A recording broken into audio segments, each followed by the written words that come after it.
కావలిలో ప్రభుత్వ ఉద్యోగిపై ఎమ్మెల్యే ప్రతాప్ రెడ్డి వేధింపులకు గురిచేశారు. 1వ వార్డు సచివాలయం వెల్ఫేర్ సెక్రటరీ రావెళ్ల భాస్కర్ను ఇప్పటి వరకు 4 సార్లు ఎమ్మెల్యే సస్పెండ్ చేయించారని ఆరోపించారు.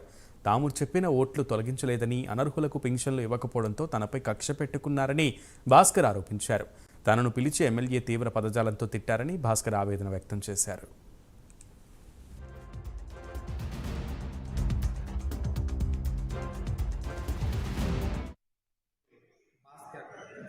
కావలి మున్సిపాలిటీ పరిధిలో వెల్ఫేర్ సెక్రటరీగా గత 2.5 సంవత్సరాల నుండి విధులు నిర్వహిస్తున్నాను.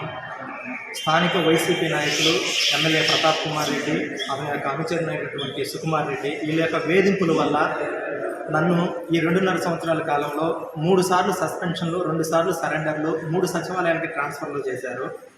వాళ్ళ కక్ష ఇంకా తీరలేదనేసి రీసెంట్గా మళ్ళీ నన్ను 8 నెలలు సస్పెండ్ చేయించారు.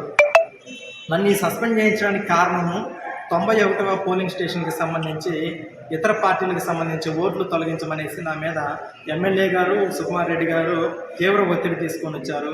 వాళ్ళు చెప్పిన పని నేను చేయలేదనేసి నన్ను సస్పెండ్ చేయించారు. అలాగే గతంలో భర్త ఉన్నటువంటి మహిళలకి 1వ వార్డు 9వ వార్డుకి సంబంధించి భర్త ఉన్నటువంటి మహిళలకి వితంతు పెన్షన్లు ఇవ్వమనేసి నా మీద ఒత్తిడి చేశారు. కమిషనర్ గారు ఒత్తిడి చేశారు, ఎమ్మెల్యే గారు కూడా ఒత్తిడి చేశారు ఇవ్వమని. ఆ పెన్షన్లు నేను భర్త ఉన్నా కానీ ఇవ్వకూడదనేసి, ఇవ్వలేదనేసి అదే విషయాన్ని నేను కమిషనర్ గారికి, స్థానిక ఆర్డీఓ గారికి, సీనానాయక్ గారికి వెళ్ళి తెలియపరచగా కమిషనర్ గారు నేనేం చేయలేము, నేను డెసిషన్ మేకర్ని కాదు, నువ్వు సెలవు మీద వెళ్ళిపో, ఎమ్మెల్యే గారికి చెప్పి ఎంతో కొంత అమౌంట్ ఇప్పిస్తాను, ఎలక్షన్ అయిన తర్వాత నువ్వు రా అన్నాడు.